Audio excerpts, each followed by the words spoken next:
This is the Russian Dynamite, Masha Slamovich. Becca here.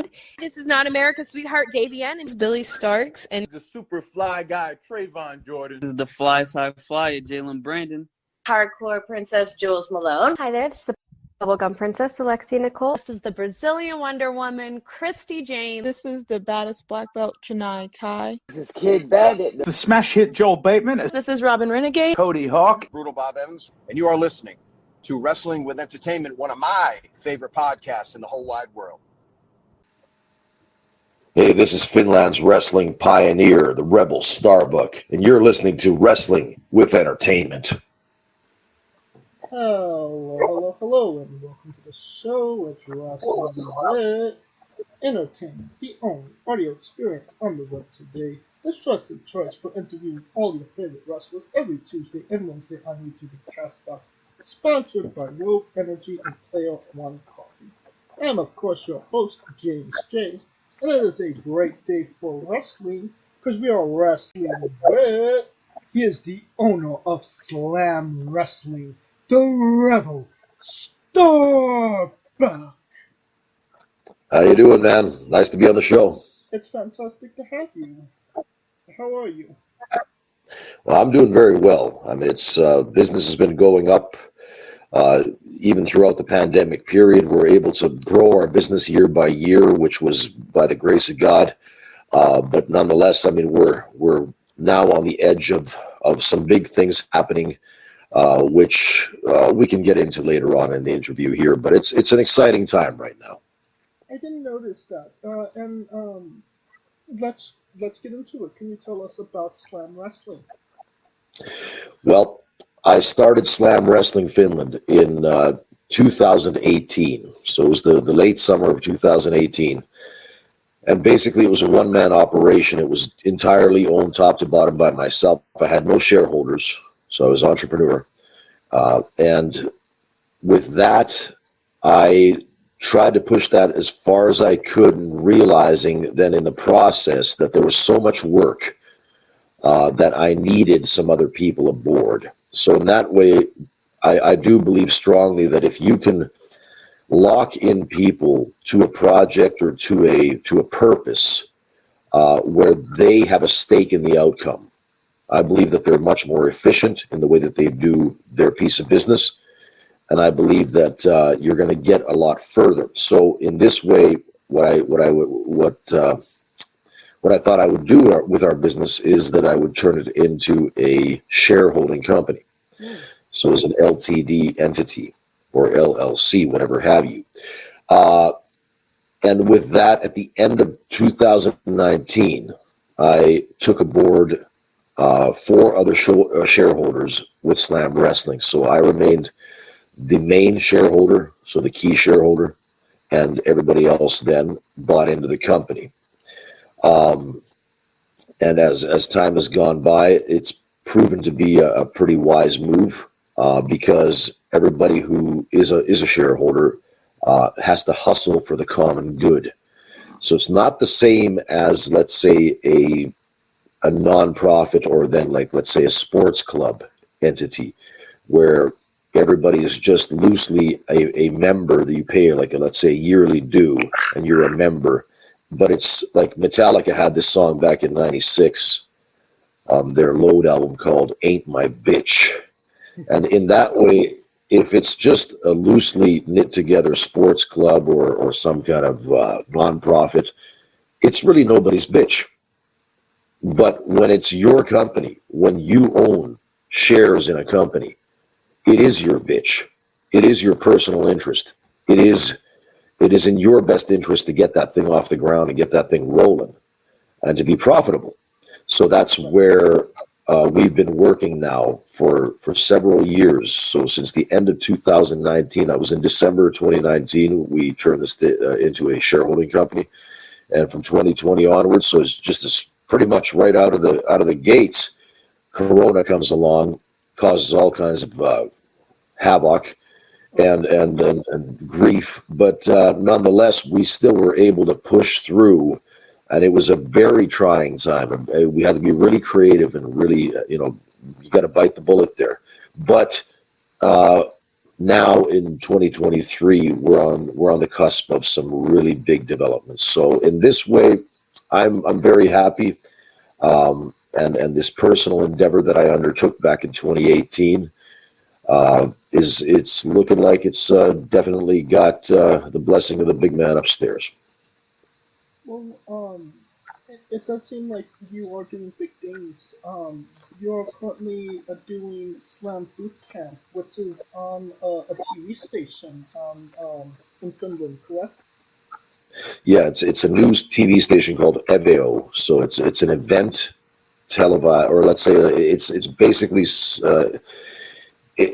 the TV station itself is engineered to service events of different kinds. That's their business model.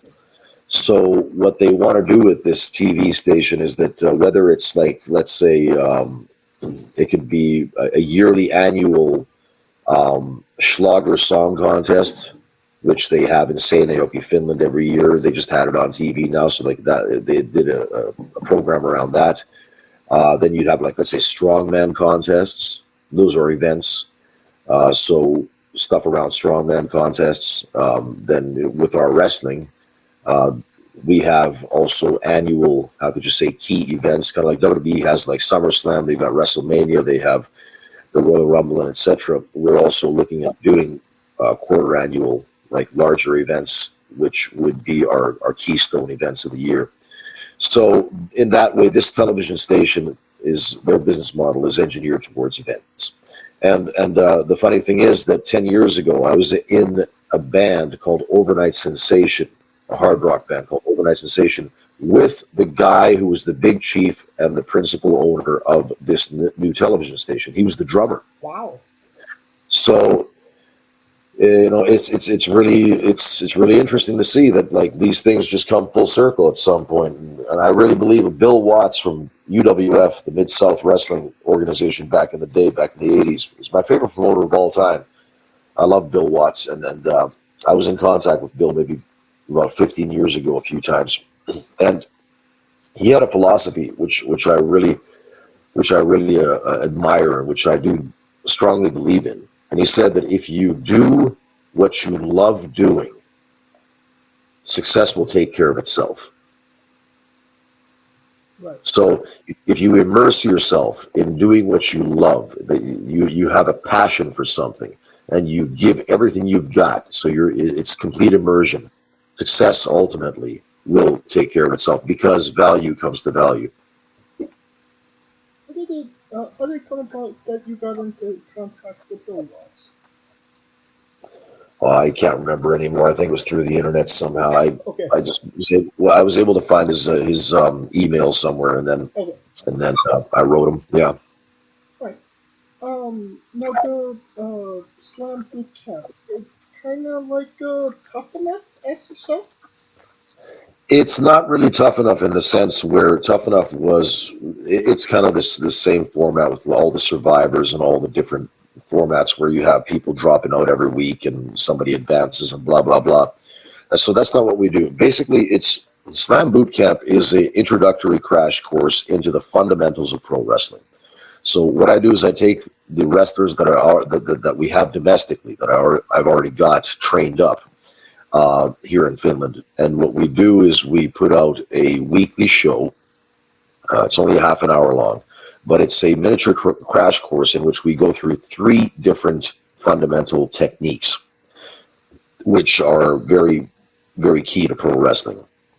So whether it be the bumps, or whether it be ring positioning, whether it be footwork, whether it be just working out of the collar elbow and catching holds, or whatever have you, these are the things that we go through. Now, in no way, shape, or form is it an expose of any kind. I realize that nowadays, with the social media being what it is, there's all too many people in our industry who've gone the route of trying to get that cheap pop, of trying to get quick follows, of trying to get to appease the masses out there, and just try to get social brownie points by prostituting their personal piece of business. And I think these people should be burned at the stake. I really do. I think it's ridiculous what people have done to our industry. people that in the industry have done it to themselves and to our industry. So what we've done is that we've given away nothing. We've given away nothing. We treat pro wrestling as just any other martial art. Now, because the techniques themselves, I mean, if we're serious about it, if you go to, let's say, a New Japan dojo and you get trained up under the New Japan system, or if you even go to Florida, if you go to the WWE Performance Center, that's full out athletics that you're going to be involved in. Oh yeah. It is from top to bottom, the conditioning, the techniques, the discipline, everything, the whole kit and caboodle from top to bottom is full-blown athletics. There's no bullshit about it. So we treat it with the same piety, with the same how do you say, gravitas as the people that take this business seriously. And what we do is we project the sports-based product at the end of the day. So like that's when they were saying back in the day that AEW would be a sports-based presentation, which it didn't quite end up being, but the idea of something being more sports-based, where somebody can actually buy into it from a different perspective. It's not indie-rific wrestling. It's not what everybody else out there is offering. It's not the status quo. What it is wrestling like it used to be. It's wrestling at its core. So that's what we do through boot camp, where we showcase techniques, how to catch holds, how to apply the headlock, how to take a person down, how to position yourself. The reason for why your body has to be in a certain position, which it comes across that when you can explain it correctly, if you understand pro wrestling as a coach, even as a wrestler yourself, there's a lot of people in our business who don't understand it. They think of it as some kind of like calisthenics routine. But if you understand pro wrestling as a martial art, and you understand why your body has to be in a certain position, why you have to feed a certain way, why you have to get up a certain way, etc., it comes across very logically and understandably as a martial art. And that's what I believe guys like, let's say, whether it be Billy Robinson, or whether it be Carl Gotch, or whether it be Stu Hart, or anybody back in the day that used to teach pro wrestling to their charges, I believe that was the same kind of piety, the same kind of the approach, where guys would treat this business very seriously because they were brought up under a different mindset. And if you can instill that kind of mindset into somebody, even now in the modern era, and if they go out into the world and they are able to ply their trade in different countries, they will be okay. They'll be able to survive in the snake pit and in this pool of piranhas. They will be able to do it because they have their fundamental skill set plus the mindset to approach this business in a way that if somebody takes it, let's say, not as seriously as you, at least the thing is that you have all your bases covered, whereas maybe your opponent or whoever else there around you doesn't. So in that way, it will take you further. It's kind of like Seiya Sanada when he got into the wrestling business in Japan. Did you know that Seiya Sanada originally tried out for the New Japan dojo? Oh yeah. He was turned down. Sanada was turned down because they have a fitness test there. And so basically he went to the All Japan dojo where they didn't have the fitness test. And he got taken in, he got trained up, he was able to work his way through the industry so that he made it to New Japan, which was his original goal. And then he was able to rise in the ranks and get as good as he could ever be so that now he's their champion. Yeah. But he was initially turned down at the New Japan dojo. Right. Yeah, a lot of the guys that were in New Japan got rejected beforehand. But it's amazing, you know, Sonata, Taichi, black sheeps of pro wrestling, and now they got world titles. Yep. But the thing is, that's the whole thing where you've got to put the time in. You've got to have immersion in your chosen craft where you get as good as you can ever be. You keep on raising the bar. And one day, if you have the passion, if you treat it with that kind of, like I say, piety, right? It's almost like a religious experience where you have got to be so serious about what you do. You have got to be willing to be as good as you can be and treat it with the kind of respect that it deserves. That when you wrestle, that whether other people can come to the show. It's kind of like what Johnny Valentine, Greg the Hammer Valentine's father, once said. That they could, they can say whatever they want about the rest of these matches. They can say whatever about the rest of these wrestlers, but you look at me. If there's any bullshit, I give you your money back. It's like I can't make you believe that the pro wrestling is real, but I damn sure can make you believe that I am. Right. And I think that's where guys like Sonata and people like that, where you have to take that same mindset to be able to rise to the kind of level where these guys are. You have to have it. You cannot treat wrestling as some kind of gaga, as some kind of bullshit, as some kind of theatrical presentation. You can't do it that way. It's not possible. And then still rise up the ranks to become one of the world beaters. You can't do it. So, the Slam Boot Camp, is the TV company bringing the production, or is it your production and you're giving them the take, so to speak? Yeah, so it's our production top to bottom. Okay. So, yeah. So, like, as far as advertising goes, and as far as then commercial breaks and all that, that's a different story. But that, as far as the production side of things, yes, it's our production top to bottom. Okay.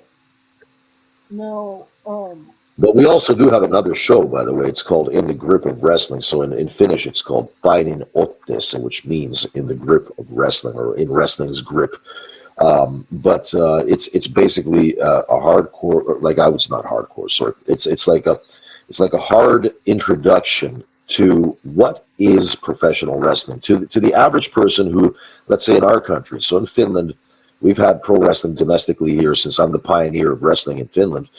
For the past 20 years. We've only had it here for 20 years. Since 2003, we've had pro wrestling in Finland. On television, we've had WWE since the I would say the late 80s on Sky Channel. So, we did get pro wrestling back in the day in Finland. But like domestically, as far as somebody teaching it, somebody actually taking the reins and promoting in Finland, so you're looking at the guy right here. So we did this one show to coincide with Slam Boot Camp, with the boot camp series called Painin otteessa, or In Wrestling's Grip, and this is an introduction to the history of wrestling, to the rules of wrestling, to the different match types in professional wrestling. Pro wrestling has the most diverse amount of match types that you can have, like whether it be tag team or whether it's a death match, or whether it's a no DQ or whatever have you. But we have the most diverse amount of match types as compared to any other sport out there. Right. So then we also go through the cultural impact of pro wrestling. So across different cultures, whether it's France or whether it's Japan, whether it's Mexico or North America, we go through the cultural impact. Then we also go through pro wrestling's impact on the birth of MMA in general. Without pro wrestling in Japan being what it was, without Sayama and company and Akira Maeda, people like that breaking off from New Japan and doing their own thing back in the day with UWF and with Rings and with all these other companies as such, there would be no MMA as we know it today. So we go through the whole kit and caboodle in this series to actually bring people to the awareness of what is professional wrestling culturally at its heart, the beast that it is, that people would be able to understand, that the average person out on the street who's never even been a wrestling fan, that they could understand, oh, wow, this is fantastic. This is absolutely stellar. And that's where we're aiming at creating new fans, a new client base, a new following, where these people will be able to treat our business with also the kind of perspective where it really does have a rich heritage, and when you treat it with the kind of once again piety that it deserves, then you're able to offer people a product that is in line with your values. And what can we find that on online, or what can we find Evio.fi. If you go to eveo.fi, they have a back library of the episodes which have already been released. So today being the weekend now, we're doing this interview on a Saturday. The next episode will come out tomorrow night, so between Saturday and Sunday, so basically in the morning at 12 o'clock, so that's midnight, it will be out, so, within the next 24 hours. But the replays are Eastern European time, so that's Finnish time, Helsinki time. They're on Sundays at 4 p.m.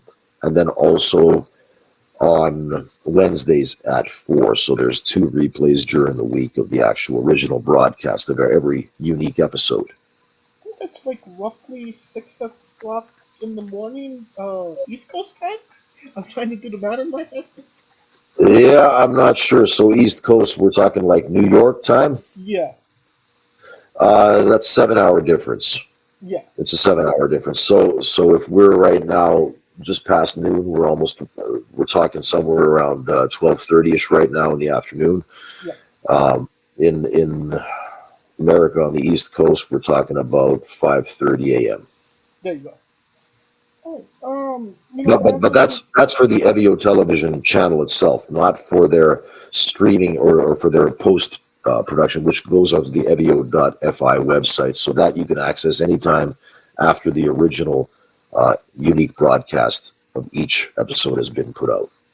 And I'll look for I'll get the website and I'll put the link in the description of the video people put on YouTube and Castbox so they can check everything out. Now, as of this recording, I believe in one day you're doing a new tournament called the George Hackenschmidt tournament. Well, we're not doing the repeat of that tournament yet, so I'm not sure where you got that information. But we did this 1 year ago. Oh, my apologies. Yeah, we did this 1 year ago. It was the George Hackenschmidt Cup. We did the semifinals and the finals in Tallinn, Estonia. But that's been done once, and then we're not looking at making that like an annual event. That's going to be something which will be sporadic. But we did that in honor of the first world champion, the first ever recognized world champion in pro wrestling history, George Hackenschmidt, back in 1905.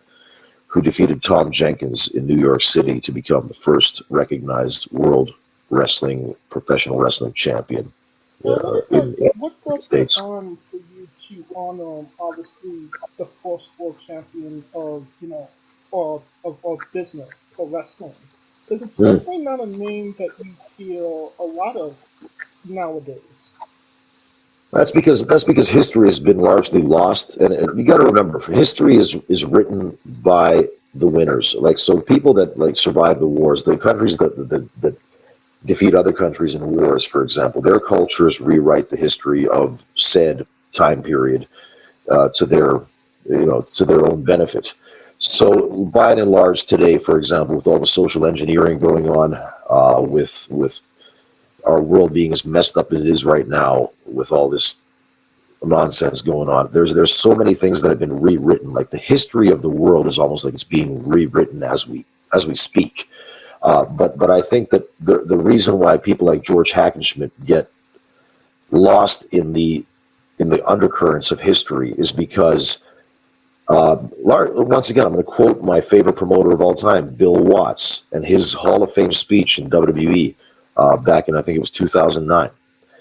Was it 2010?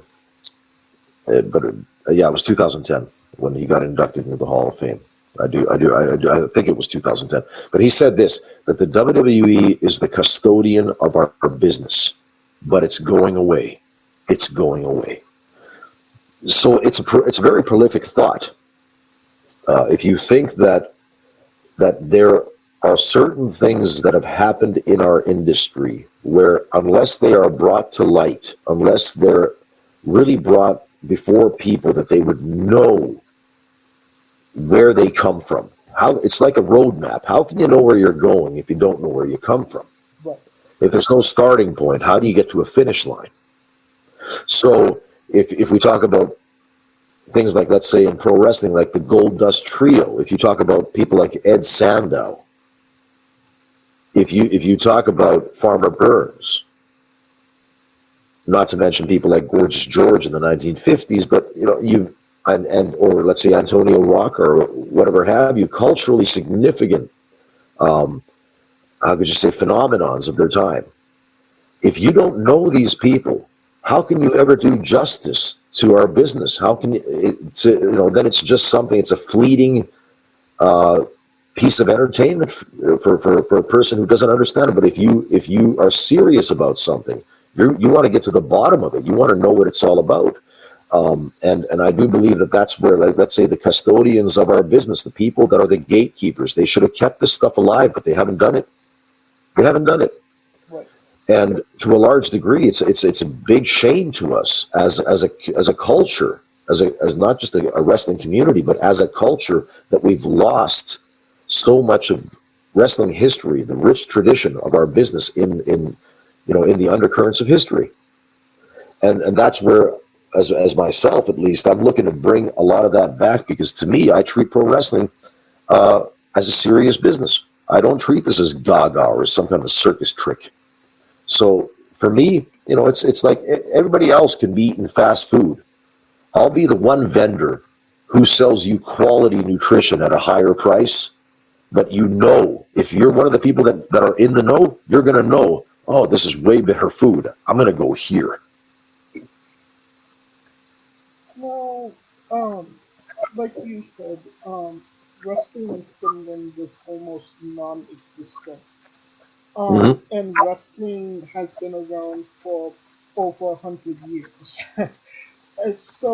And wrestling now in Finland is only 20 years old. And that is due to part to you bringing it there.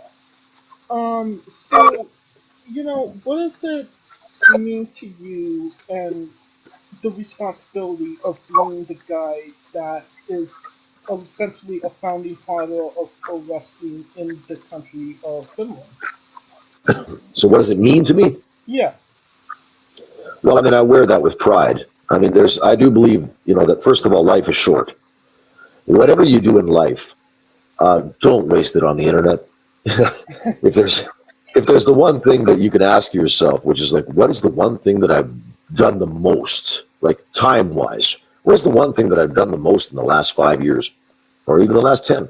And if your answer is, well, I've been on the internet for the majority of that time, you got to get a fucking life. You really do. You have to, because life is ticking, tick-tock, and before you know it, you're going to be dead.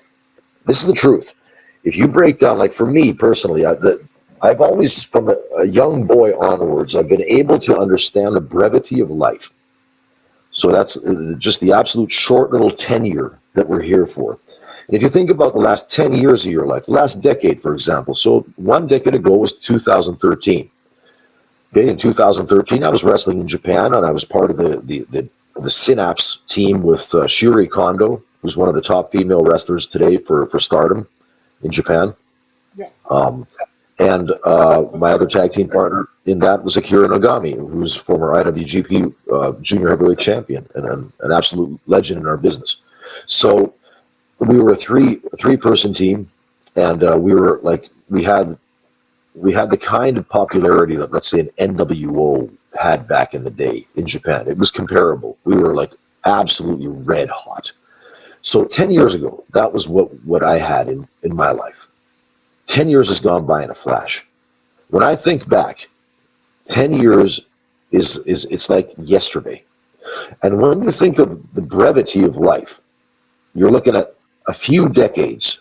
So a few of these 10-year blocks, you've got maybe 60, 70, 80, at max 90 blocks of 10-year periods to look forward to in your life. And if you think of how quickly the past 10 years has gone by, 2013 was just a moment ago, you realize that you've got to get busy. You've got to get busy creating a life that's worth living. So for me, being and becoming the pro wrestling pioneer of Finland was like a life mission. It was something where I looked at my life and I said, I want a life that's going to be extraordinary. I don't want an ordinary life. I don't want a life like other people have, because it doesn't speak to me. There's nothing there that I really want when I look at what other people in general have. You buy the house, you buy the American dream, whatever it is, you're in debt to the banks for decades upon decades. You slave away at a job that you hate to try to impress people that you don't like, buying shit that you don't even need. And is that life? Is that what I want for myself? I said, no, I don't want that. What I want is to immerse myself in something which could be my passion. So it's like a life mission where it's like you work with your passion to create a future. And when you do that, it feels like it's not work at all. It feels like you're doing something that you would do anyway. It's something that you love. You're doing something which you love. And that's what pro wrestling and pioneering pro wrestling for me has been here in Finland. It's been working with a trade that I love. It's immersion from day to day, from year to year, from month to month, year to year, in something which I love. And it's forging forward like relentlessly for 20 years to get on television. Now, after 20 years, getting on a large enough television network with a weekly series, which would be able to facilitate further business for my company, further growth for me personally and professionally. It's like a lot of people, I think, would have given up already. 20 years of banging your head against the wall. 20 years of getting stabbed in the back by other people that you brought up in the business. 20 years of like just having the carpet pulled out from under you. Time after time. But believing in your heart that, no, I'm going to get there. I'm going to get there. That's what it's been for me, the pioneering work. And the fact that, in a way, because I am the pioneer, because I brought up the wrestlers in this country and the people that have taken this business and brought it forward, I was the instigator. I was the founding father, that I can say that these are my children, that I have fathered a nation, so to speak. Right. In pro wrestling. That's a testament to me. That's a personal thing. Now, to somebody, maybe that doesn't mean anything. To somebody else, it might not mean really much anything. Maybe playing soldier in Call of Duty is more important. I don't know. But for me, that was something. That's a merit. That's something I can hang my hat on. But if I were to die tomorrow, I could look back on my life and I could say that, you know what, I've done pretty well. I can be proud of myself. I mean, yeah, because you start essentially when you look back at the history of wrestling in Finland, your name is going to be at the beginning of it, and at least through the first 20 years, obviously. Well, the things, I mean, if in general, if somebody talks about pro wrestling from the Nordic sector or from the northern part of Europe, my name is the first name is going to pop up. Oh yeah.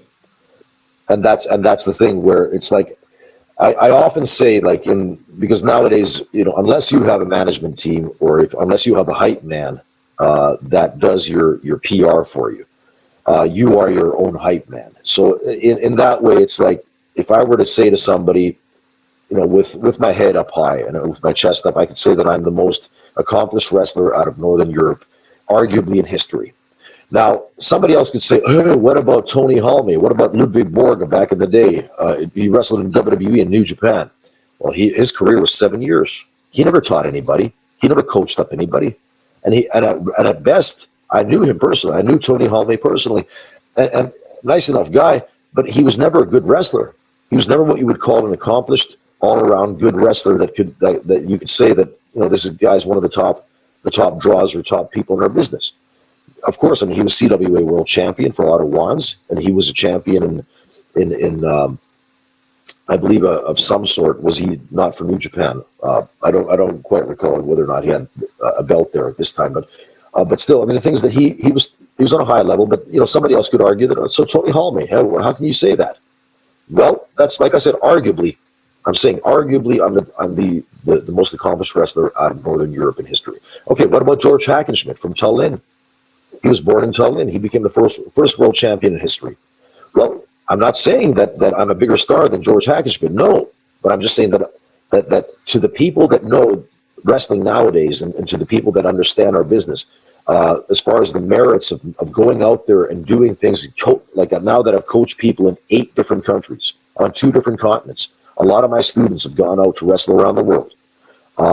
I can hang my hat on something. I've been a champion all around the world. I've worked against the best wrestlers in the world, like Keiji Muto, for example, like Fit Finlay, and what have you. So it's in this way, yeah.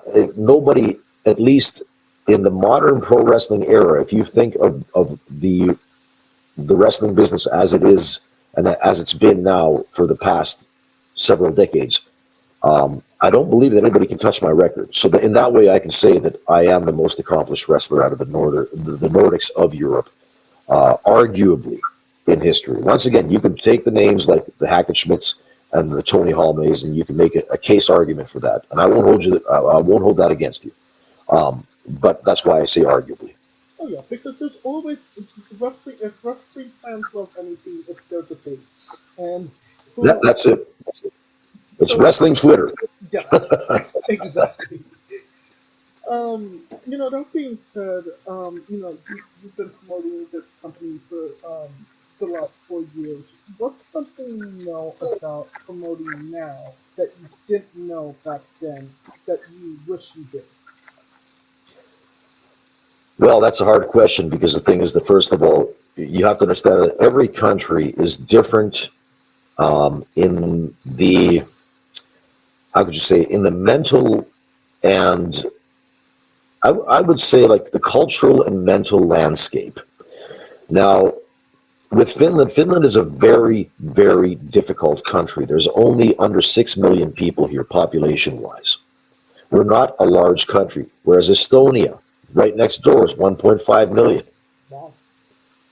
These are not large countries in that way. You could take all the people in Sweden, Norway, Denmark, Finland, and Estonia, put them all together, and they would still not make the population base of Germany.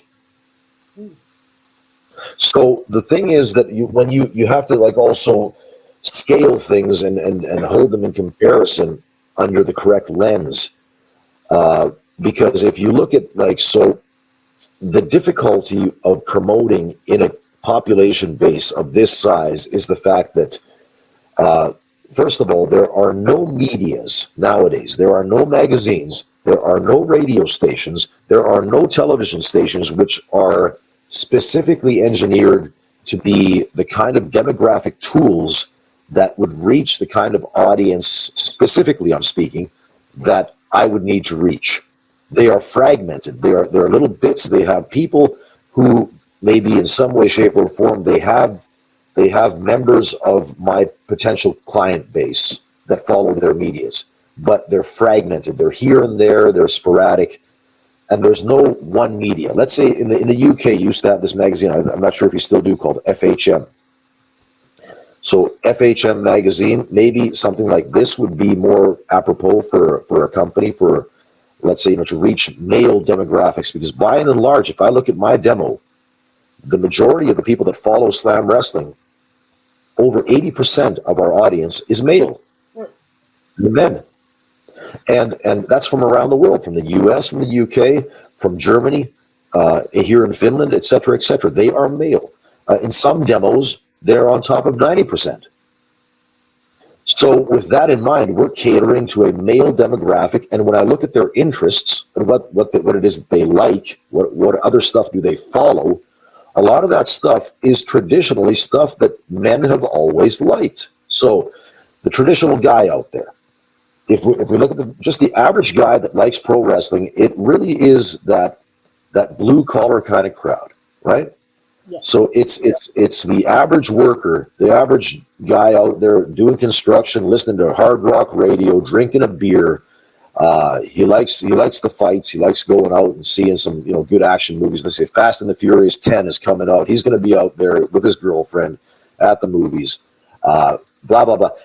So it's a typical demographic, and there's no point. There's an old saying that if the wheel ain't broke, don't fix it. So if you have a certain demographic that already buys into your product, that's what you got to cater to. But in Finland, we have no specific media which specifically targets this demographic. So when I advertise, I'm having a hell of a hard time finding like ROI, return on investment, for my advertising euros, because it's splintered. the market is so splintered, I'm just reaching fragments here and there with the message. So that's the uphill battle that I have promotionally in reaching new audiences. I know it's out there. I know that audience is out there, but they're fragmented. They're all over the place. And there's no one media that reaches them. Now, in the U.S., you might have a magazine like Pro Wrestling Illustrated, which specifically targets the wrestling audience. Now, if you advertise in PWI, you're going to reach that audience. If you go on the internet, you, let's say, go to a Figure 4 Weekly or whatever have you website, PW Torch, you can advertise on the banner advertising on their sites, or you can even like advertise on the podcasts, the different wrestling podcasts, which are followed by a lot of people in the U.S. And then you'll have things like the different wrestling conventions where the strength of the wrestling podcasts and your advertisements on those for these different events are going to draw people in. I think Conrad Thompson has done that with, I believe, what is that? It's not, was it WrestleCade or what is it called? He's Wrestle. Yeah, I think it was WrestleCade. Or Wrestle. Yeah, whatever. Yeah, something Cade. Starcast. Yeah, Starcast, exactly. Yeah. So Conrad Thompson has been able to use his network of different podcasts because he's got such a large network of top guys from Ric Flair all the way down to Jim Ross that he hosts podcasts with. So he reaches such a large demographic of people that are already wrestling fans who follow these big names that they're familiar with, that his Starcasts are able to be a success. Conrad is the guy that he's the guy that the main promoter who did Ric Flair's last match. Yeah. And they did a great number for Ric Flair's. It was a terrible match, but everybody knows that. But the thing is that they did a great number for that because of the strength of Conrad's network of podcasts. So that's where they have that tool at their disposal. But that's a North American thing. That doesn't bleed over into Europe in the same way.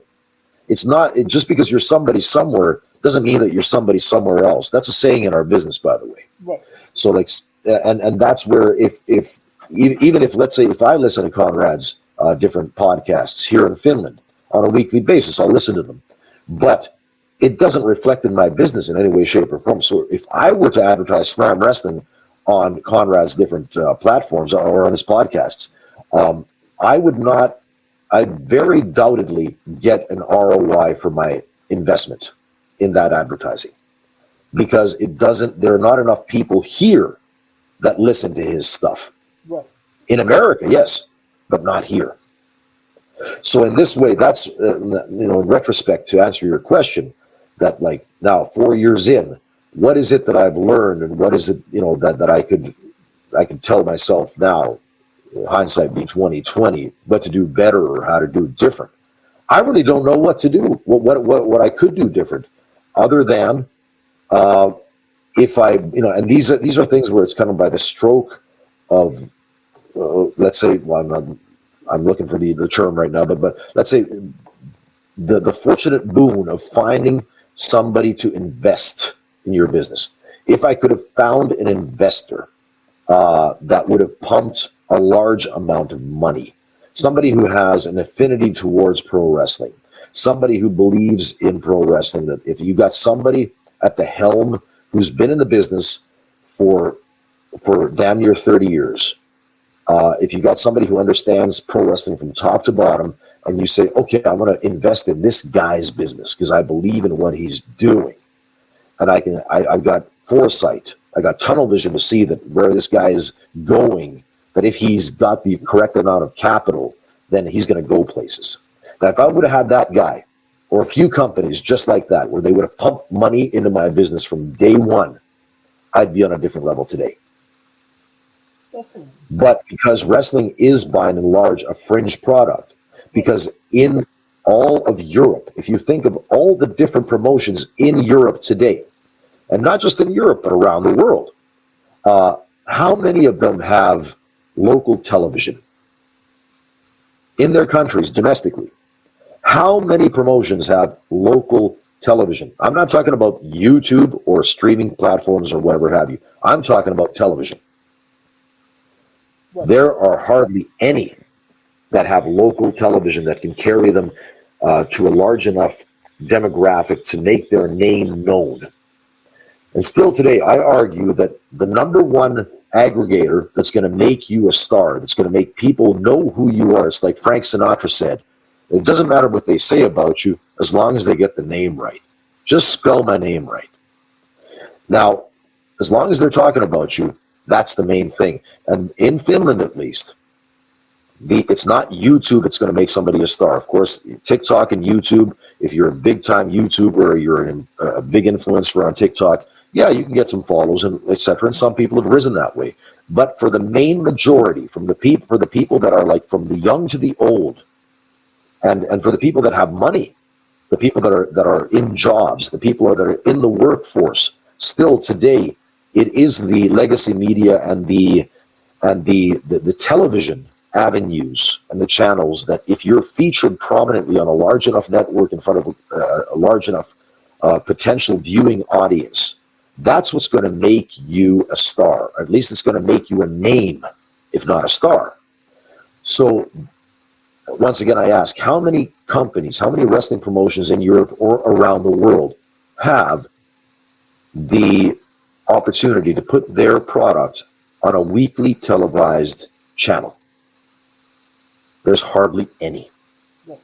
And with that in mind, we're on a different level right now just because of the fact that we have the opportunity to send our product out to all of Finland through television. And that's what's going to draw more viewers. It's going to draw more business to our business, to maybe potentially also, I hope, investors.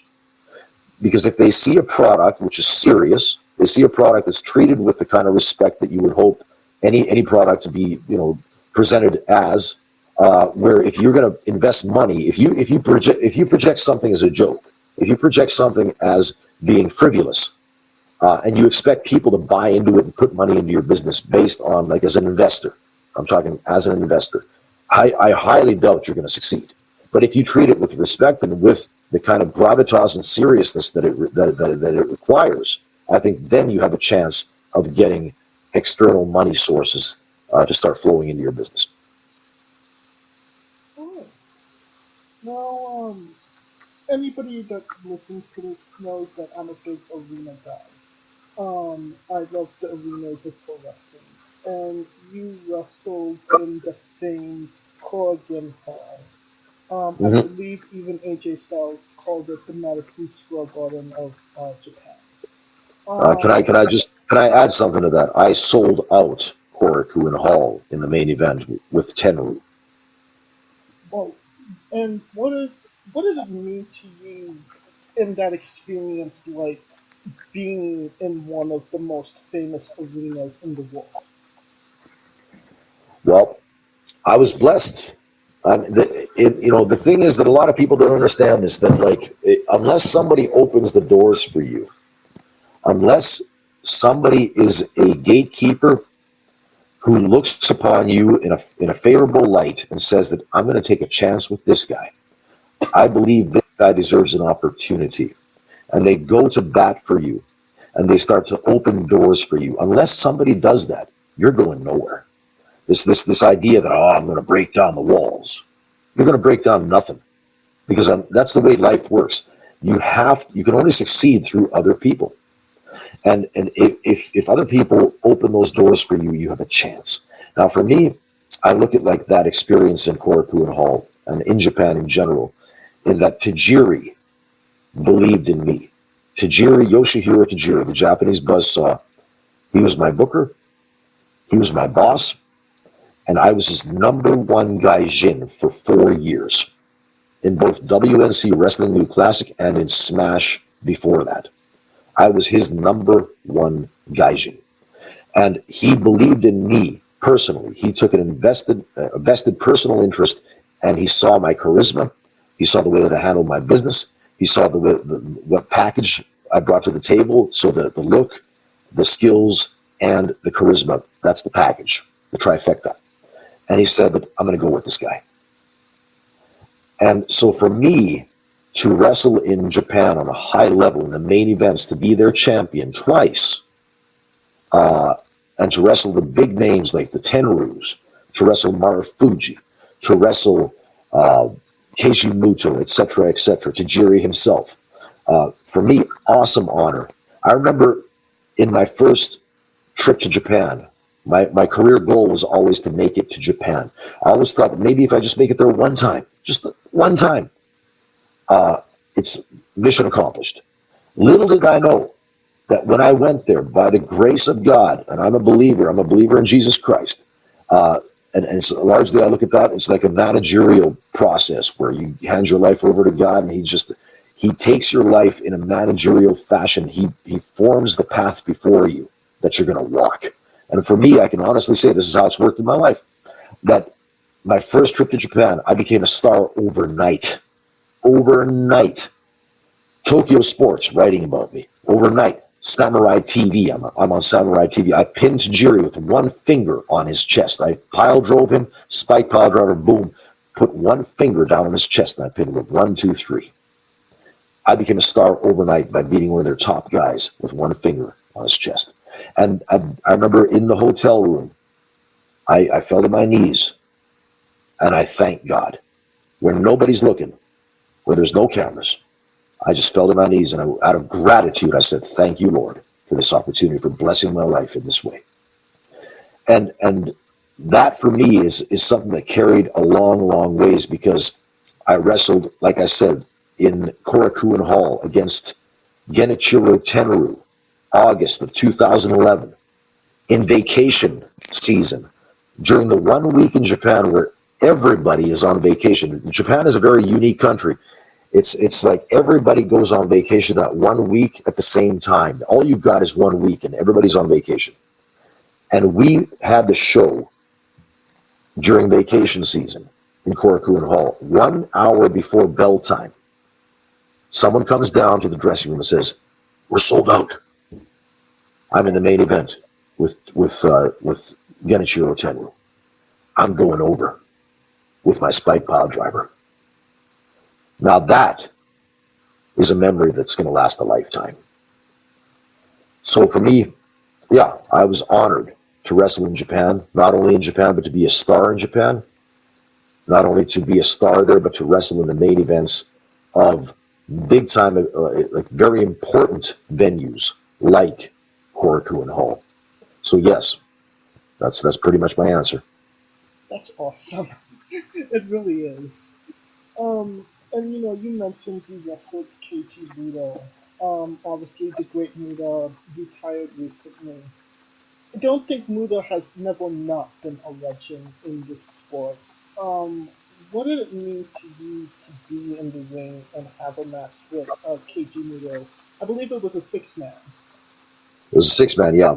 I've always wanted one big dream match was to have a singles. Give me 15 to 20 minutes and let me just go with Muto in a singles. But I never received that opportunity. Sometimes in life, you've got to take what's handed to you, right, and make the most of it, right? So which is what I did. Let me just draw this picture for you so that everybody would understand how our industry works. We're in the dressing room at Korakuen Hall. I'm the one gaijin on the card. This is an all-Japan locker room. This is before Muto went elsewhere. So this is all Japan still, 2011. Muto is the big boss. He's downstairs in the dressing room, sitting at a table. He's the only guy sitting, everyone else is standing. Now, our match is a 6-man, so it's me and Bushi and Shuji Kondo. No, sorry, not myself. So it's Keiji Muto, Bushi, and Shuji Kondo against me, Akira Nagami, and Yoshihiro Tajiri. That's the big 6-man. And they're talking in Japanese. I don't understand what they're talking about. So they're just talking in Japanese amongst themselves. All of a sudden, I'm just minding my own business, just trying to be present in the moment, but without understanding a single word. And then Muto looks up at me from his chair, and he nods to Akira Nagami, his classmate from the New Japan class of 1984. And he goes in English, "How is he?" And Akira Nagami goes to bat for me, and he says, "Oh, European style, very good." At that point, Muto looks back at me from his chair, and he says, "Okay, you and me, we start." That's all that we exchanged as far as verbatim, as far as our conversation before the match. Okay, you and me, we start. Now, let me just tell you this. Nowadays, a lot of modern pro wrestling's indie-rific pro wrestling, it's so spot-oriented that everything is scripted move for move, moment to moment. There's no organic life inside of that match whatsoever. Whatever match you got planned is what you're going to deliver. With me and Muto, keep in mind all that he asked from Akira Nagami, his classmate, his peer, a brother to him in the business, somebody that he can respect. That see, if Akira Nagami puts his name on me, it's his reputation that's on the line. And if Akira Nagami says to Keiji Muto, the big boss of All Japan, says, "Oh, European style, very good," he better damn well be telling the truth. Right. So I go into that match, hold for hold, move for move, only action versus reaction. We didn't plan anything out. Nothing. It's all just hold for hold, move for move, living in the moment, reacting to what's happening in the ring. How many people can do that nowadays? How many guys or girls in this business can do that nowadays? I can tell you, but I don't say it's But I can tell you, not very many. right. Not very many, because they're not taught that way. Right. They're taught to play out a script. So for me to go in there against one of the biggest stars ever in Japanese, I would say in worldwide wrestling history, Keiji Muto, an absolute, Obviously. yeah, he's an international name. Yeah. And to be able to go in there and freestyle with him, to open the match, how the match starts, it's like a rock album. It's like any album out there. The first song and the last song are the most important tunes on that album, period. The way that you open sets the tone. The way that you finish is the closing taste that you're going to leave in somebody's mouth. So not only did I start the match with Muto, I ended the match with Bushi, pile driving Bushi, 1, 2, 3, and our team goes over in Korakuen Hall, All Japan. So in this way, it's like, how was it to wrestle with Muto? It was magical. It was magical because he had the faith in me based on the word of his peer, Akira Nagami, that I was worth it.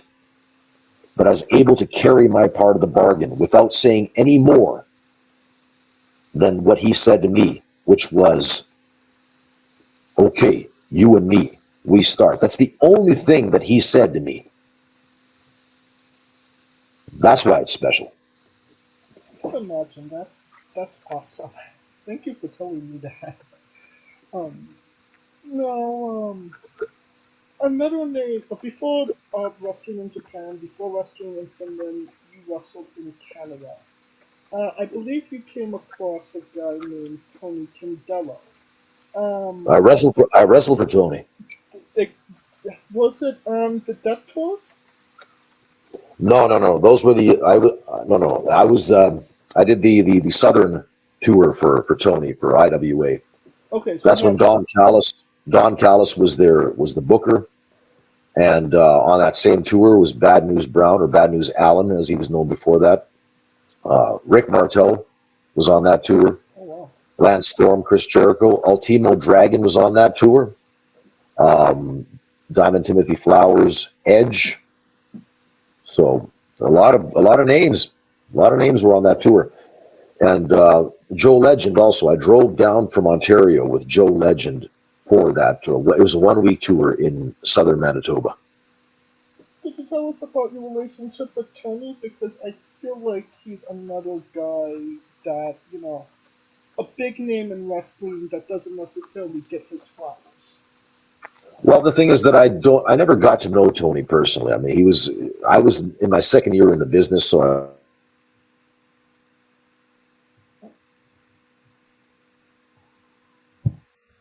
Can you hear me? It's okay. Is it still rolling? Yeah, we're still rolling. Okay, so, so I never got to know Tony Condello personally because of the fact that it was my second year in the business, my sophomore year in the business. I was pretty low on the totem pole. So it's not like the guys on the, how could you say, the curtain jerkers in the undercard, they didn't buddy around and talk a lot with the promoter himself. So Tony was more like a distant figure to me. So I can't really tell you much about him. Okay, fair enough. Can you tell us about the documentary they made about you, Spandex Sapiens? How did that come about, and what did it mean to you to have that made about you?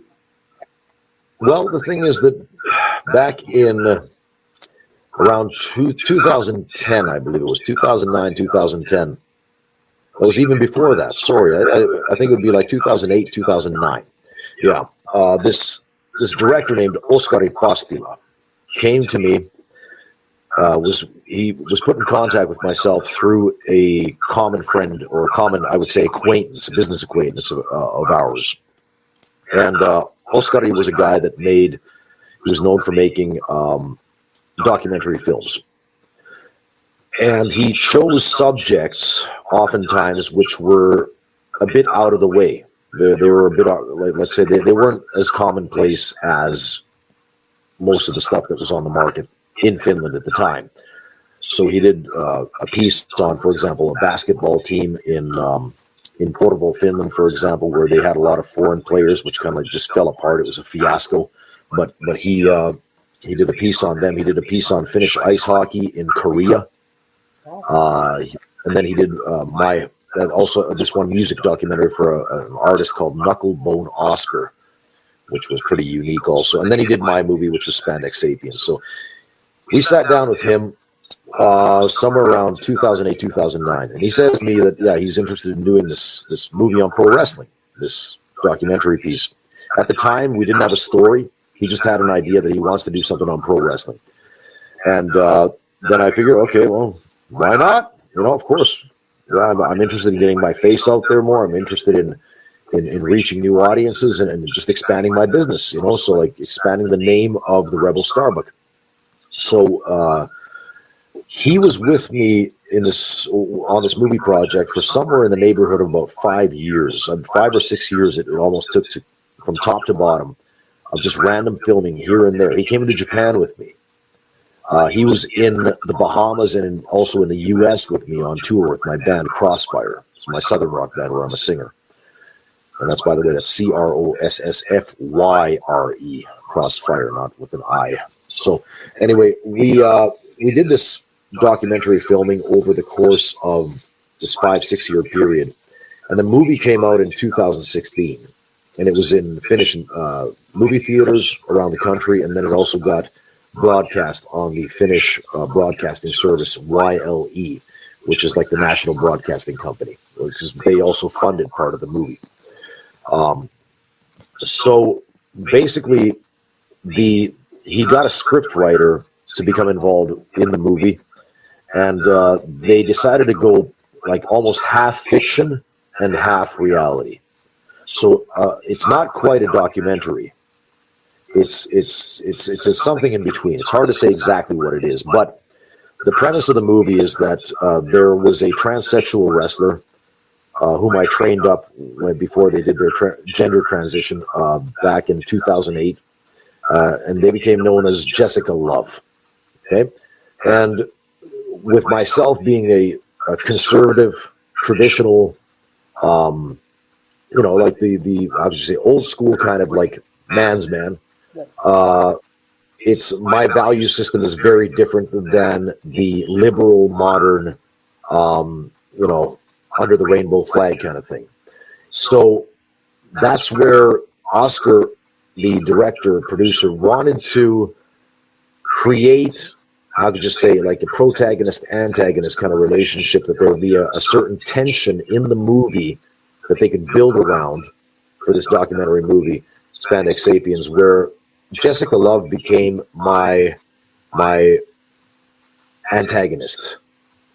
And at the same time, as a lot of the students that I trained up when I was working for Tajiri in Japan, and starting in 2010, because I brought him here to Finland first to face myself, and then once based on the strength of that match, and also seeing that how well our chemistry meshed and like what kind of charisma I carried, then Tajiri said, "Do you want to go to Japan?" I said, "Hell yeah, I do."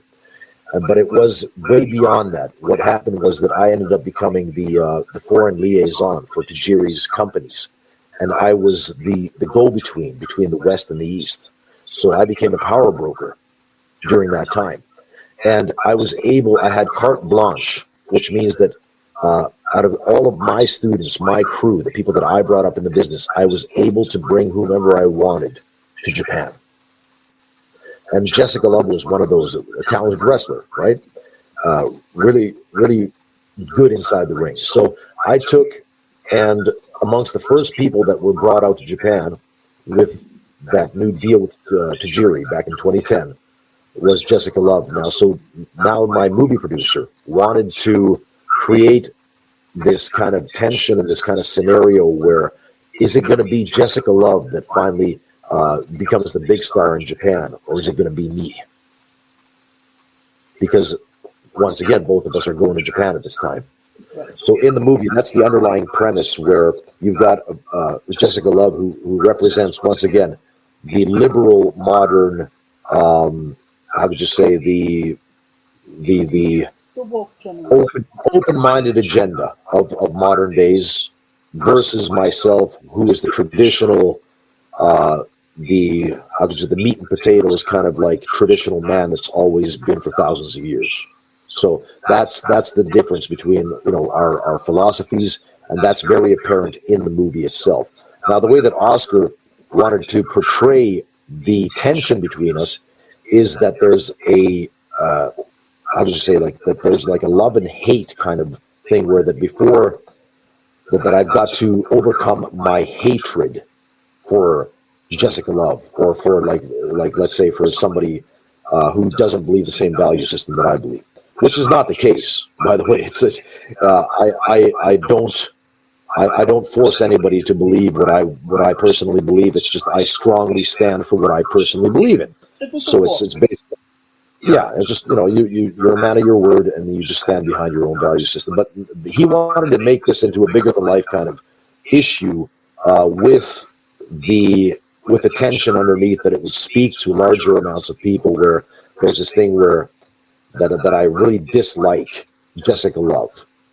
So that's the underlying premise of the movie, that somehow this preacher's son, so my dad's a preacher, back in Canada he was a preacher, that this preacher's son has got to overcome his personal hatred, and the fact that when I was a kid, I was ostracized and I was bullied, and I was left out of the community because my dad was a preacher. That's the only reason I was ostracized, is because as the preacher's son, you become the black sheep.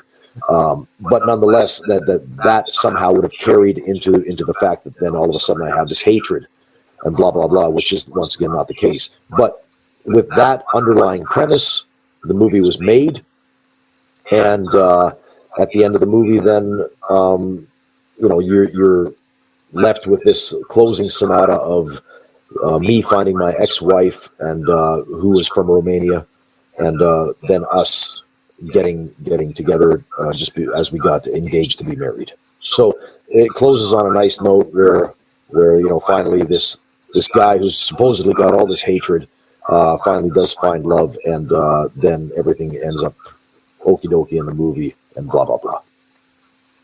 But so this movie now is on Netflix, and it's in both the U.S. and I believe it's in different places in Europe. I've heard that it's in Holland, it's in Estonia, on the different Netflix services that for these different countries. If you have a VPN, all you have to do is just route your VPN through the U.S. You can find it that way too.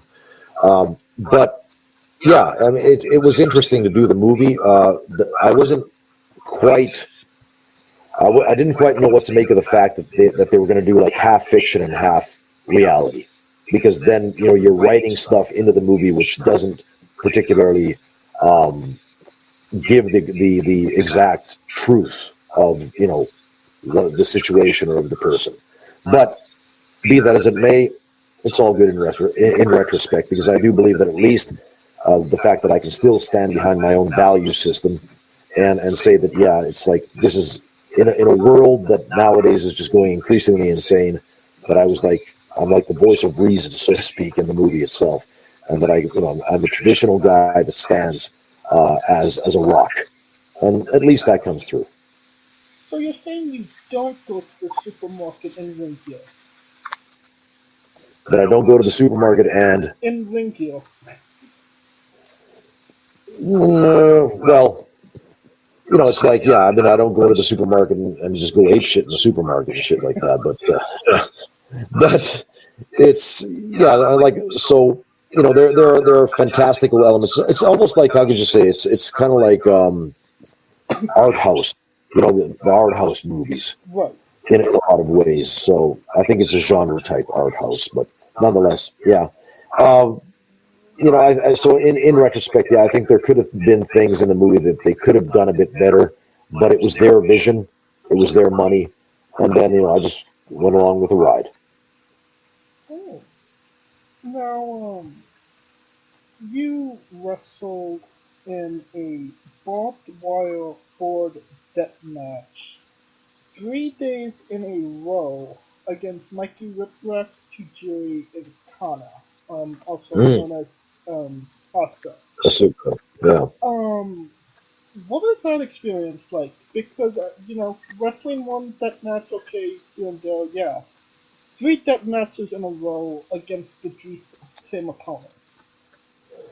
Well, the thing is this, that our psychology behind the death match was very different from, let's say, FMW or IWA. The idea with the barbed wire board is that you're looking to not go into the board. So you're doing everything that you can to circumvent the board in the match. You can tease going into it. You're constantly aware of it. But once that moment hits in the match where somebody goes through the board, that's going to lead to the finish. That's the absolute highest spot of the match. So there's only going to be one time when one of the people is going to go through that board. And it's not like you're just gratuitously getting cut open throughout the entire match and just bleeding all over the place. That's not the psychology. The psychology of that match was to stay the hell away from that board until that critical moment where you can't get any higher, somebody's got to go down. Which is interesting because, obviously Tajiri and Mikey were a part of ECW, which is one of the more,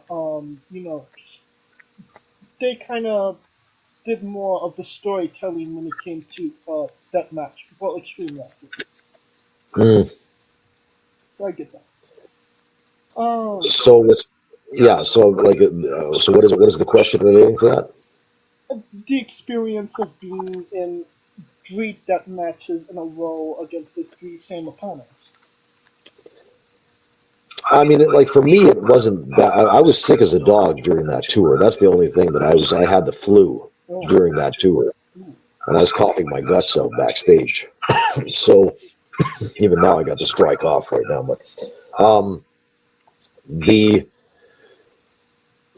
hardest part of that was the being on tour and these long road trips between cities and being sick and then partaking in the death match.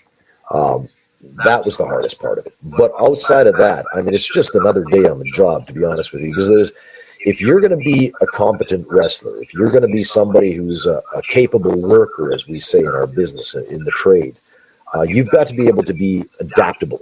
You've got to be, you have to adapt to all different kinds of matches, whether it's triple threat or whether it's a tag or whether it's an elimination match or whatever have you, a gimmick match of any kind. You have to be able to adapt and to know how to circumvent and to work around those obstacles, or then the tools involved. Therefore, I see the board, the barbed wire, everything as a tool. It's just knowing and understanding the psychology of creating the kind of emotion where if let's say in a match, let's say it's the same as a movie. If you got something like, let's say, Saving Private Ryan, and the first 15 minutes of the movie are just boom, boom, boom, boom, boom, and it's like just machine gun fire nonstop, 15 minutes. At some point, your brain goes like, oh, this is awesome. And at some point, as it continues, your brain is like, when is this going to stop? You reach the point of oversaturation. And even though your brain initially fires off like, oh, this is nuts, this is crazy, that's why in pro wrestling you need the roller coaster. You have to have the ups and the downs. You can't have everything going a million miles a minute all the time. It's the same thing in even these types of matches, gimmick matches. You can't have guys, just because you have legs. For example, if you would have like thumbtacks, if you would have light bulbs, if you would have, I don't know what, all these different gimmicks, barbed wire, blah, blah, blah, interspersed throughout the match. But if your entire match is just going from one gimmick to the next and just taking and just busting yourself open, I think that it loses the impact of actually getting hit with one of these things eventually. I think it's much more effective if you approach something where there's a tease of something to come versus gratuitously just over abusing that same element over and over and over again. So it's kind of like back in the day when you would watch, let's say, even old horror movies like Halloween or like Friday the 13th, back in the day, right? 70s and the 80s, whatever have you. You wouldn't actually see the kill. You wouldn't see the moment when the knife went in. What you would see is a silhouette, or you would see the moment before the knife came down, and then the scene would like pan out to something else or would transition to the next cut. The psychological horror of the anticipation of the moment, everything building up to that moment itself, was key. If all you saw were the 3 seconds of the actual kill itself, it would have nowhere near the amount of emotional connection with you as a viewer as it would had you watched it since the beginning and understood who the characters were and what the story was and how did we get to this point, right? So in a wrestling match, it's much the same. Whether you have 3 days in a row of barbed wire matches or not is insignificant. That's not really the question here. The question is the match itself, the match type. And that's where if you have a gimmick and you tease the gimmick, you build around the gimmick to finally paying off with the gimmick, because that's the name of the match, barbed wire board death match. So if you build to that one moment where you use that gimmick once and you pay off the fact that this was advertised and this was used, you don't need to do any more than that. You just don't need to. You do it once and then you're done. So that's really like where it's not a hard match. It's the psychology of the match where you have to know. That's where like a capable pro wrestler is able to adapt. A good worker is able to adapt to any kind of match and think of what does this match need? How should I approach this match? And what does this match need with these counterparts, with this opponent, that's going to bring out the most? So that's really what it was. Like, that's my best answer for you. Well, excuse me. Can you tell us about covering the song Backstreet USA? Well, for me personally, I think Michael Hayes was one of my top, how would you say, when I was young, somewhere around 13, 14 years old, we used to get Bill Watts UWF in Canada. I was living in Thunder Bay, Ontario, and I would go over to my buddy Vaco's place and we'd watch UWF on Saturday mornings, Saturday afternoon. And I remember Michael Hayes, he was doing a lot of commentary back then with Jim Ross, but him and his raspy voice, and just sometimes he'd wrestle and he'd do some angles here and there. But he was like a part-time wrestler. More so it was Terry Gordy and Buddy Roberts from the Fabulous Freebirds that were wrestling. But Michael was doing the commentary. But he caught my attention because of the fact that he was that raspy voice and that high energy. And then when he talked, his promo was gold. I think there are a few guys that I've always looked up to in my wrestling career that were like the epitome of the wrestling promo. Those were Ric Flair, Michael Hayes, Jake Roberts, and guys like, I would even say like Hogan, if you think about it, just the energy that came across. But especially Michael Hayes and Ric Flair and Jake Roberts. Those were my big three, plus Arn Anderson. Oh, yeah. I was like NWA more than I did WWF back then anyway. But these guys, and then with Michael Hayes, he's another guy in that group where I look at his promo, I listen to his promo, and I'm thinking to myself, this is how you create energy. This is how you create anticipation. This is how you create a mood. You want to see somebody like there's a feeling there, an underlying current where it's like, I want to see this. So that's where, for me, I got into Michael Hayes at that point. And then I heard the Bad Street USA song play in the background as the Freebirds would come to the ring. I thought, what is this song? I mean, the first time I ever heard Iron Man was when the Road Warriors came to the ring as a kid. I was like, oh, this is awesome. And so that's how I got to know Black Sabbath. But so then I understood that Michael Hayes did his own music. And I thought, well, this is cool. Then I would buy the magazines back in the day, the Pro Wrestling Illustrateds and whatnot, back in 87 and whatnot, and 85, 86, 87. And there would be ads that would be run in PWI and other publications where they'd be advertising the album, Bad Street USA. And I never bought it. I never got the album myself, but I always remember the ads. And then when I heard the song again, once the internet rolled around, I thought to myself that this is a good song. And I had this affinity to it because as a kid, as a young guy, as a teen, this song was iconic to me because of the fact that this was a very fundamental era in my own development as a wrestling fan. So I became the singer of this southern rock band here in Finland called Crossfire. They're originally, by the way, from Florida, from Lake Worth. And back in 91, this band was formed in Florida. Then they migrated to Finland around the year 2000, turn of the century. And then in 2010, I became their lead singer. And then I started pitching ideas to the band. There's like certain cover songs that I pitched over the years, which have turned out to be absolute boons and blessings for our band because they have got massive amounts of feedback, radio play, and followers.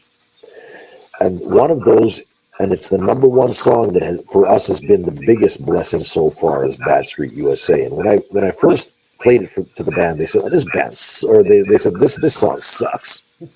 This is a shitty song." It's like, no, it's not. Listen. If we update the song and put a modern twist on it where we have, like the modern production standards are applied to it, this is a good song. I mean, I can sing better than Michael Hayes. That much I'll say. I can sing better than Michael Hayes. So I said, let's do this song.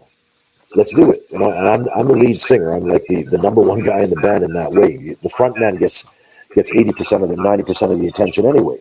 So the band reluctantly took the song. Okay, let's start working on it. Then we started playing it live, and then people are like, "Hey, they're grooving, right? You can see their hips shaking, you can see their legs moving."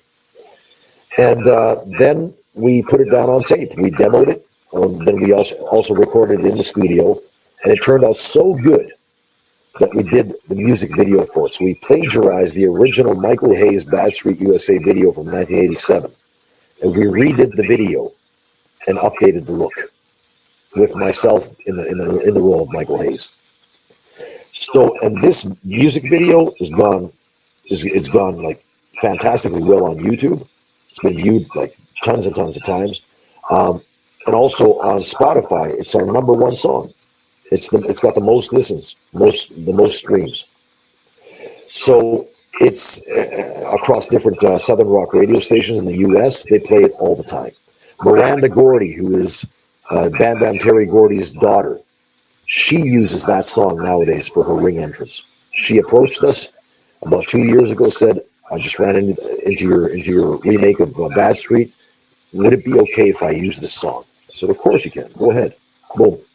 So in this way, it's like my tribute to Michael Hayes, who's one of my top, how would you say, my top inspirations for promos in pro wrestling. And because as a kid, I love the song. Did you ever get Michael's reaction to the song? Yeah, I did actually. Just a couple of years ago, I sent it personally to Michael Hayes, and he gave us thumbs up. He thought it was good. Yeah. Oh, that's awesome. Mm-hmm. I think that's a great segue into the colossal question. Let's say I don't make a movie about you. Another one. Every movie has a soundtrack. What would be 3 songs on the StarBuck movie soundtrack? Well, number 1 would be Eye of the Tiger. That's what I use as my ring entrance. I've used that for years and years. Since 2006, I use Eye of the Tiger. But it's the message in the song itself which actually speaks to me. It has a very personal meaning. Did my time, took my chances, etc., etc. It's just a man and his will to survive. You know, I really feel that is me. That is me, because that in this country, this demographic of Finland that traditionally has had a very socialistic mindset, like right next to Russia. We used to be under Russian rule, but the way that a lot of businesses are run here, like legacy businesses that have been here for years and years and years and decades. You know, your grandfather did business a certain way, and your father's done certain business a certain way, and now you've inherited this business, and you're going to do business a certain way with the same people that your family lineage has always dealt with. So you're not going to like try anything out of the box. You know, things like this. So it's just a man and his will to survive. Did my time and I took my chances. So yeah, absolutely. This would be one of the songs, Eye of the Tiger. I think another song that I would use for my soundtrack would be quite possibly Swatting at Flies by Flotsam and Jetsam. I've used that song also as a heel wrestling around the world. Okay. But it's really a song for fighters. It really is. And then there's a song by Jamie Jasta called Heart of a Warrior. I think I'd use that too. I've got the Fists of a Fighter. How did it go? Hold on a second. I've got the Scars of a Working Man. And so the Fists of a Fighter, Heart of a Warrior. I don't quite remember all the lyrics to it, but yeah, but it's a really powerful, in-your-face kind of song. So I'd use those 3. Alright, solid 3 picks right now. And every movie has a supporting cast. Who would be 3 people in your movie, and who would play them? Well, that's a hard question, because the thing is that who would play them, I think I'd want certain people to play themselves. I think Tajiri would be one of them. Tajiri, hands down, I think is the most important person in my wrestling career, because my career goal was to make it to Japan. And without Tajiri, quite possibly I would have never been there. I mean, Tajiri is legendary enough for him to play himself. Yeah. And by the way, I mean, it's like, the fact is that in 2012, at the peak of my popularity in Japan, I just joined the Synapse team with the Cure and the Shootin, and I was propositioned by New Japan Pro Wrestling to come over, to change over to their company. I was propositioned, and I turned them down. I said that Mr. Tajiri has opened the doors for me to enter your country, that I cannot leave him now. He put me in a position where I am, and he's used me to the utmost, and he needs me now. And I turned them down.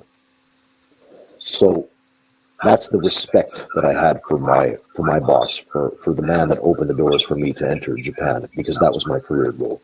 And because he profiled me in such a way that he understood my talent, and he understood what I brought to the table. And I wanted to be loyal to him. So Tajiri would be one of them. I think that 3 people, 2 other people. Who would I pick? I think that quite possibly Chris Jericho, because Chris was and still is to this day a friend of mine, and he's the guy that when I started my wrestling career, not only were we friends and we go to the gym and we train together and we listen to heavy metal albums together and stuff like that, but he was like a big brother to me. I looked up to him. He had just started in the business in 1990, and I broke it in 1992. So he got a head start on me about maybe 2.5, 3 years.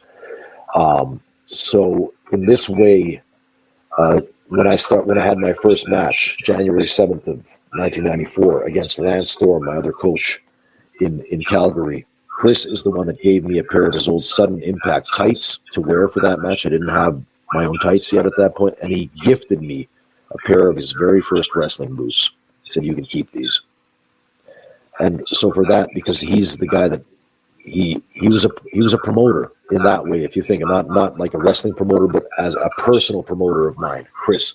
And even to this day, he posts stuff on his own social media, and also he's helped me through his Talk is Jericho, where he's interviewed me for that, and then he's also put me out there for Web is Jericho, for his internet site, with my different projects. He's given me time, he's given me space, and he's vouched for me. And Chris has been somebody who I highly admire as a brother in this business, somebody who I hold to be a brother, also a brother in the faith. So I would put Chris in there too. Third, the third one's a tough one. But out of all the people in the wrestling industry, who would I put for number 3? If we did one more movie was possible, which I'm sure it will be at some point, but maybe not with these people. But let me still think. Number 3. Number 3 is a real tough one. I'll be honest with you. I'd really have to think that who would be so influential. Maybe my other old coach, Carl Moffat. Okay. Jason the Terrible, who wrestled for Stu Hart Stampede Wrestling and for Carlos Colon in Puerto Rico, also for New Japan, All Japan. Carl was the man that I would say that taught me to treat pro wrestling with the seriousness that it deserves. You know, Chris Jericho once said to me back in the day, he said that everybody's a mark for something. Now, Chris loves the band Kiss, right? Gene Simmons, Paul Stanley, and company. So, in a way, it's like he's saying that I'm a mark for Kiss. But every one of us is a mark for something. And the thing is that I've always been a mark for realism in pro wrestling. I want to believe. I want to be one of the guys that believes. I don't want to look at wrestling, and I don't want to look at the modern product or even the old product of years gone by and say, this is fucking garbage. This is bullshit. I don't want to be that guy. So when I wrestle, I want to have that pride in my craft. I want to have the strong enough ego. I'm not saying big ego. I'm saying strong ego to be able to say that I'm going to make you believe. Whatever you see tonight, I'm going to make you believe. I'm going to take you to that place where I'm going to make you believe. And Carl is the guy that helped me get there. He's the guy that instilled that in me, where he was a guy like, I believe he's like a Hell's Angels kind of biker back in the day. And he was broken in by Stu Hart in the dungeon. And when he was training me, he would beat the living shit out of me. And I think this is the old school way of bringing people up into this in our business. And it's not, I don't hold this against anybody. It's because the thing is that life is hard enough as it is. If you can't take the abuse, if you can't take somebody trying to, see if you're worth it, to see if you have what it takes, that they're going to put you through the grinder. If you can't take that, you don't belong. I really do. I honestly believe that. There are people that expect to be treated with kid gloves and expect to be, just barely touched. And I'm not one of those people. I believe that's for pussies, and I'm not one of those people. So Carl had that same kind of mindset where it's like, I'm going to hit you with everything. Whether it's my kicks, my forearms, my knees, my headbutts, bone on bone, I'm going to hit you. And he did.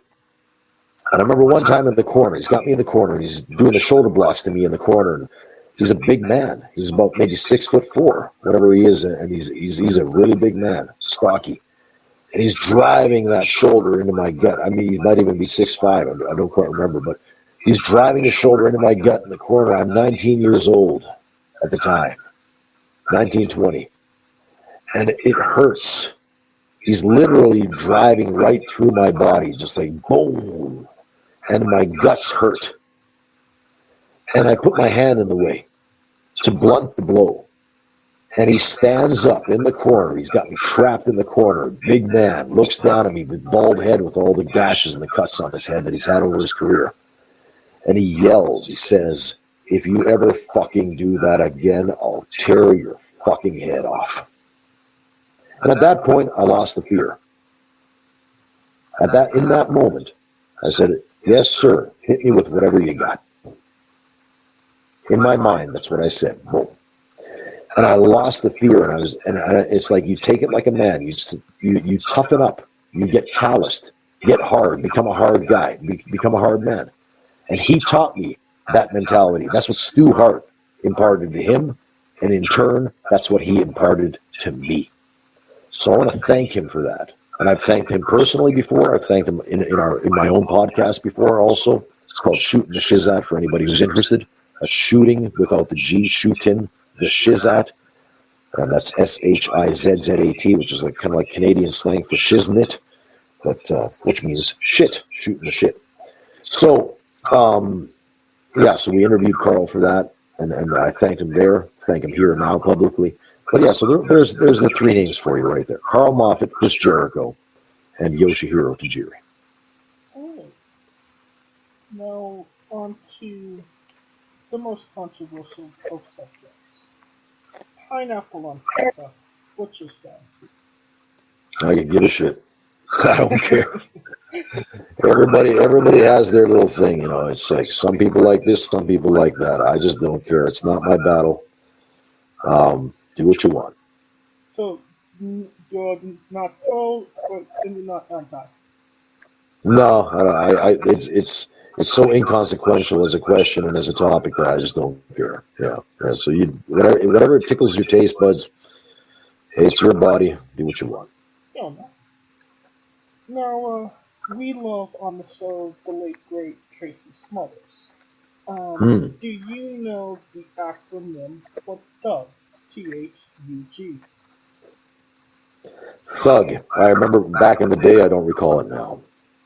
T is for terrible, H is for hell, U is for ugly, and G is for jet, because a thug can't stop. There you go. Yes. All right.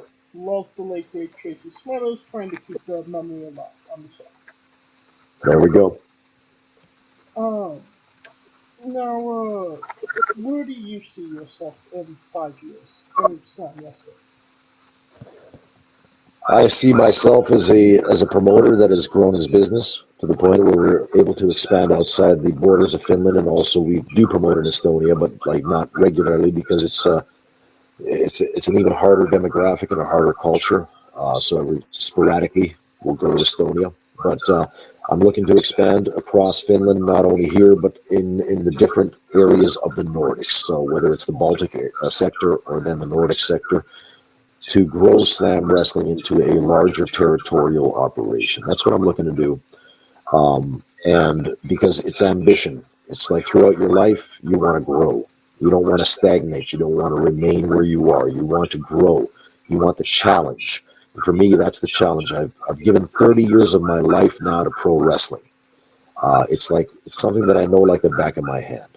I'm one of the masters in this area of the world.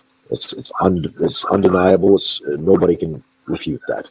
So I want to use that, parlay that to the next chapter. I want to bring this business forward. I want to do it right. I want to bring honor and integrity back to pro wrestling. I want to feature pro wrestling in a way that is believable. I want the talent that works for me, whether it's foreign talent that I bring in, or whether it's the domestic talent that I bring up in the business myself, that I coach up. I want them to have the kind of mindset that when you come here, there's no bullshit. When you come here, you snug it up. When you come here, you treat it like it's a real sport.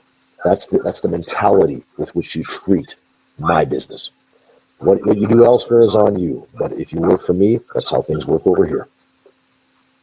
Is there a match from Slam Wrestling that people should go out of their way to see that best shows off what Slam Wrestling is all about?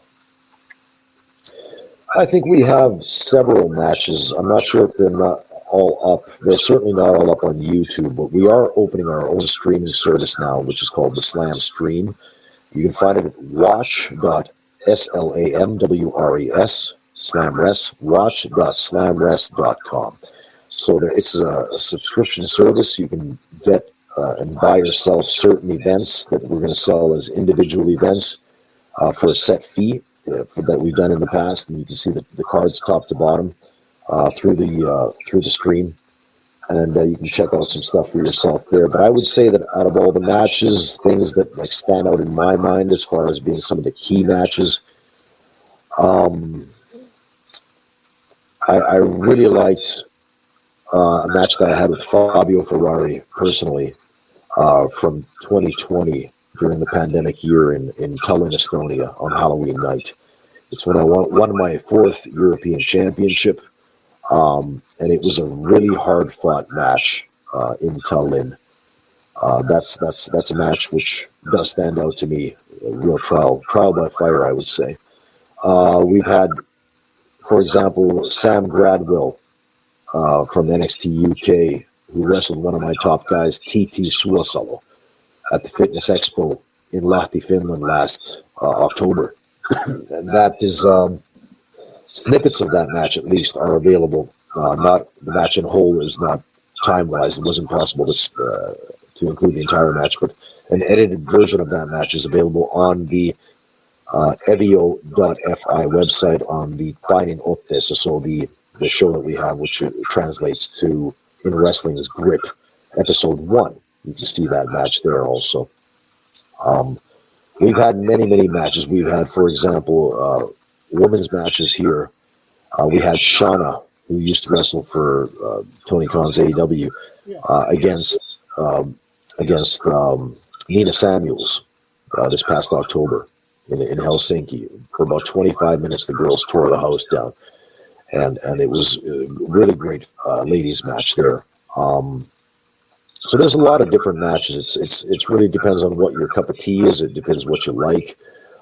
We have a certain match type that we call the Catch Wrestling Challenge. So catch wrestling, of course, is hold for hold. Grab a body part where you can. You've got to be able to keep the chain on, so you fluidly move from one body part to the other. And you have to actually be able to know how to wrestle to do this match. There's no strikes involved. So we have a match with, let's say, Tom LaRufa, former NXT talent from the States. He was wrestling in the States, but he's French, against Stark Adder, who is one of the top catch guys in Finland for the past 20 years, and also a master of different fighting arts. So we got a lot of stuff that you can buy into, a lot of stuff that you can really sink your teeth into. It's different. It's a throwback. Slam wrestling is, once again, we're not indie-rific. We are not modern wrestling. We are wrestling the way that you remember it back in the day. We are wrestling like your father used to enjoy, or like, let's say, your granddad used to enjoy. I think that they can still watch our product. They can still say, yeah, this is the good stuff. So we present our product in a different way than most these days, and that's for a reason. All right. Now, I do have to ask, what is StarBuck's order? What is Starbucks? What? What is StarBuck's order? Do you go? What's the last? Do you go to Yeah, the last. No. So the coffee chain. No, I don't. Actually, the funny thing is this: the people ask that, why did you name yourself after a coffee shop? I said I didn't. I didn't even know that Starbucks coffee existed back in 2000 when I took the name. In Finland, we only had Starbucks coffee show up several years after I took the name.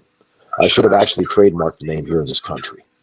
It would have made you millions. It would have made me some money, yeah. But the thing is, the people, they asked that, why did you choose that name? And I said, well, let me break it down for you. It's 2 words. That's why I capitalized the B. It's 1 word, Starbucks, but I capitalized the B. It's Star and it's Buck. Star is self-explanatory. Star, superstar, somebody who's, somebody important. Buck is Southern slang for stud. it's like that guy's a buck. That guy, it's like that guy's a real man. So it's like StarBuck. That's the origin of the word, of the name. It has nothing to do with coffee. I don't drink coffee. I've never drunk coffee in my entire life. In 50 years of life now, I've never drank coffee. What do you drink to get yourself up caffeine wise?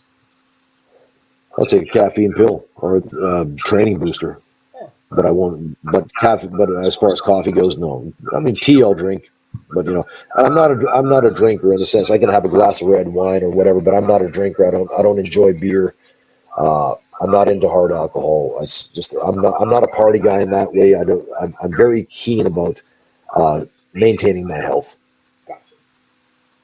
Alright, since we are nearing the conclusion of this interview, we are wrestling with the 8 questions of doom.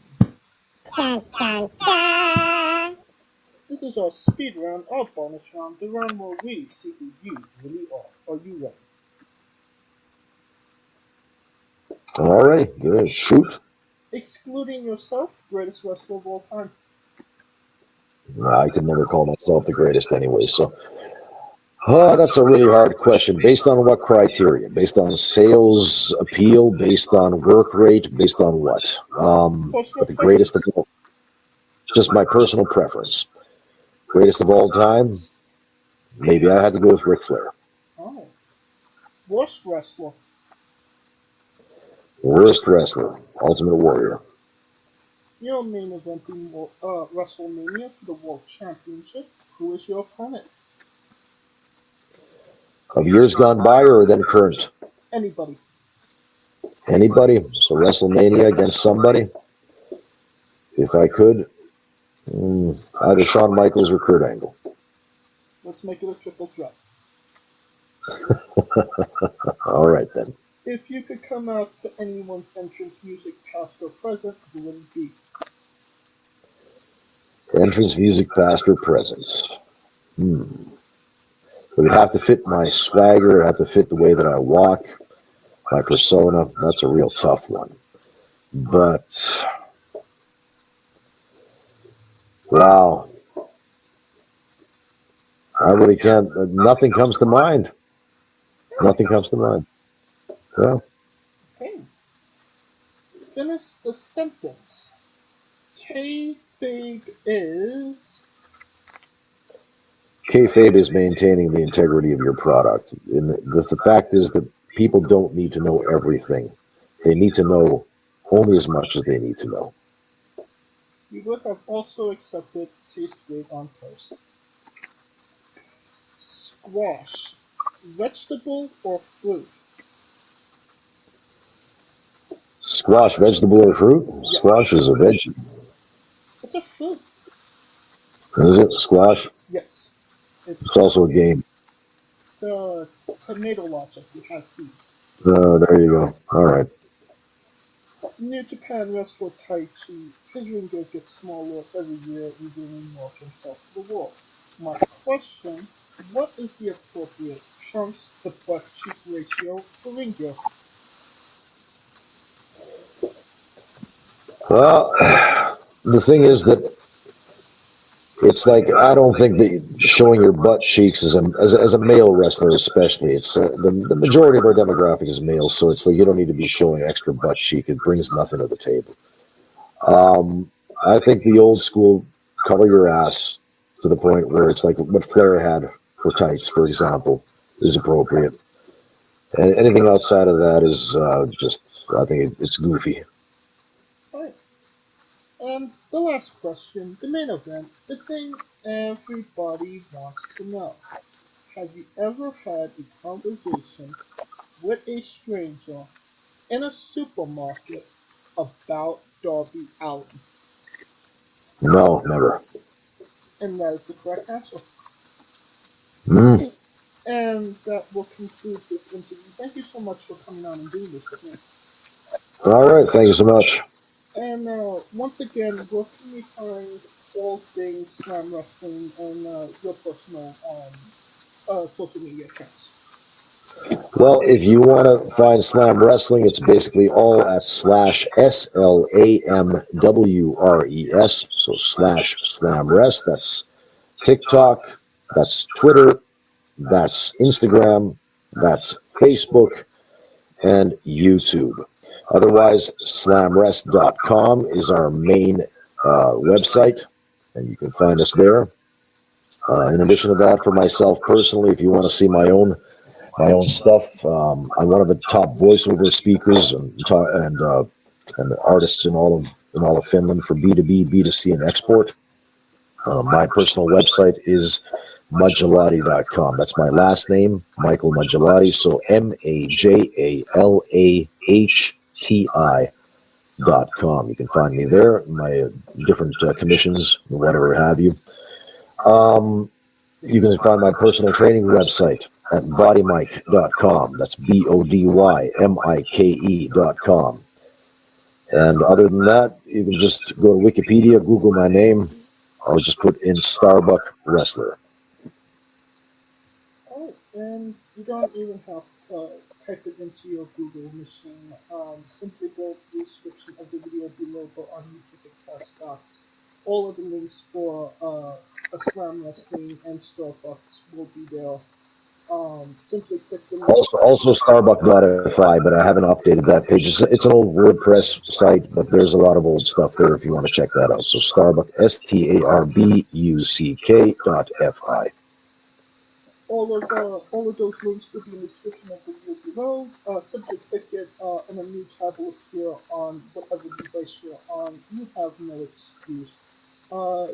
Support Slam Wrestling, support StarBuck, support Finland Wrestling. Of course. And I guess one more site for those interested. So, like I said, we also do have a podcast that we do here called Shootin the Shizzat. I mentioned it earlier, but for anybody who's interested, it's on Podbean. It's also up on Spotify and iTunes, Apple Music. So it's Shooting. That's without the G. So Shootin the Shizzat. SHIZZAT. We've had a lot of big guests, like anybody from Rip Rogers to MVP, all the way down the line on our podcast. A lot of very in-depth knowledge, a lot of really deep-rooted knowledge that we share there. So if you want to find out, go and check it out. Awesome, and that will also be in the description. Of course, thank you for listening. If you like what we're doing, please like, subscribe, comment on YouTube and text box. Of course, this is sponsored by Red Energy and Carolina Coffee. Join us next week when we take a new title interview. Follow the show at WrestlingWithe on Twitter and Instagram for information on who we're interviewing, when we're interviewing them, links to those interviews, and so much more. Follow me personally at JamesJ993. Alright, StarBuck, when I say wrestling wit, you say entertainment, okay? So say again? When I say wrestling wit, you say entertainment. All right, sure thing, yep. For always special guest StarBuck, Kaliko Yacht, Scooter Dust, I'm James J, and this has been Wrestling Wit Entertainment. Hey folks, this is the Colossal Mike Law, and you are listening to Wrestling with Entertainment. Enjoy the show, support these guys. We appreciate it very much. We'll see you at ringside.